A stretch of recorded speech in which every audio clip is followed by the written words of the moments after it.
তো আজকে আমি যে ভিডিওটা করছি, এই ভিডিওটা হচ্ছে জুন মাসের 2 তারিখে। তো জুন মাসের 2 তারিখে আমরা একটু বাঁকুড়াতে গেছিলাম আমাদের গুরুদেবের আশ্রমে। তো তোমার তো আগেই বলেছি যে আমাদের গাড়িটা আমাদের বাড়িতে থাকে না, অন্য এক জায়গায় গ্যারেজ ভাড়া নিয়েছি, তো সেখানে আমাদের গাড়িটা রাখা থাকে।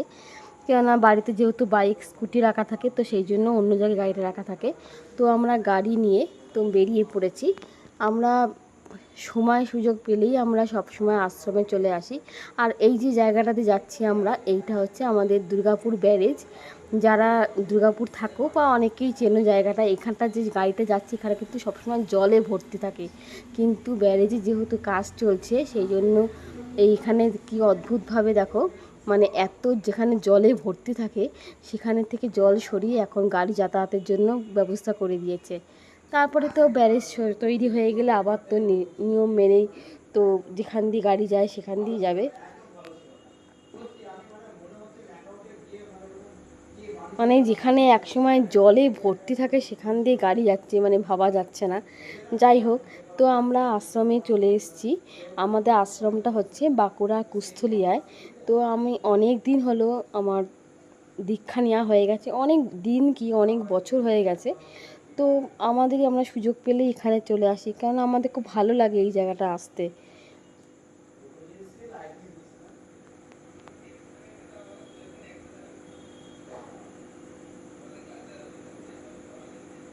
আমাদের বাড়ির সবারই আমরা দীক্ষা নেওয়া, এমনকি ছেলে যখন অনেক ছোট তখনই ওকে দীক্ষা দেওয়া হয়ে গেছে। তো আগে যখন আসতাম, আগে তো বাবা ছিল, মানে আমাদের গুরুদেব বাবা ছিল।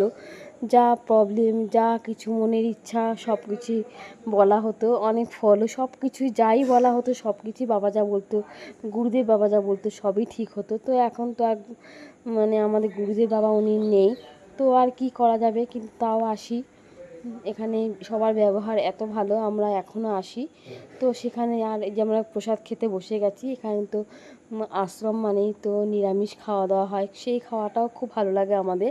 আর একটা জিনিস, এখানে তো প্রচুর গাছপালা রয়েছে, বিশেষ করে আম গাছ তো রয়েছেই। যখন আমরা খাচ্ছি মানে প্রচুর হনুমান এসেছিলো। আমি হনুমান দেখেছি কিন্তু একসঙ্গে এত হনুমান দেখিনি। হনুমানগুলো দেখছি সব এসে আম গাছে বসে টপাটপ গাছ থেকে আম পাড়ছে আর খাচ্ছে। তো সেটা দেখতে যেমন ভালোও লাগছিলো তেমনি ভয়ও লাগছিলো, কেননা তার ঠিক পাশে বসেই আমরা কিন্তু যেখানে খাচ্ছি তার ঠিক পাশেই বসে খাচ্ছি আমরা।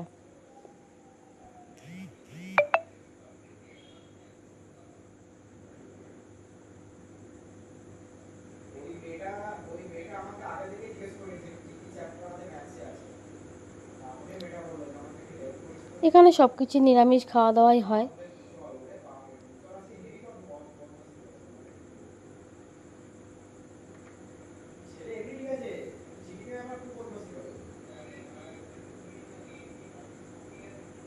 দেখতে পাচ্ছ হনুমানগুলো গাছে কেমন লাফালাফি করছে আর খালি আম পাড়ছে আর খাচ্ছে। তারপরে খাওয়া দাওয়া হয়ে গেছে। ও আবার যখন আমরা রেস্ট করছিলাম তখন আমাদের আশ্রমের পাশেই একজন ফুচকা বিক্রি করে, এখানেই বিক্রি করে না, ওনার এটা বাড়ি, উনি আর একটু রাস্তাতে গিয়ে ফুচকা বিক্রি করে। তো দেখি আমরা ফুচকা খেয়েছি, আমি খাইনি, আমার ছেলে, হাজব্যান্ড আর মা তিনজনে ফুচকা খেয়েছে।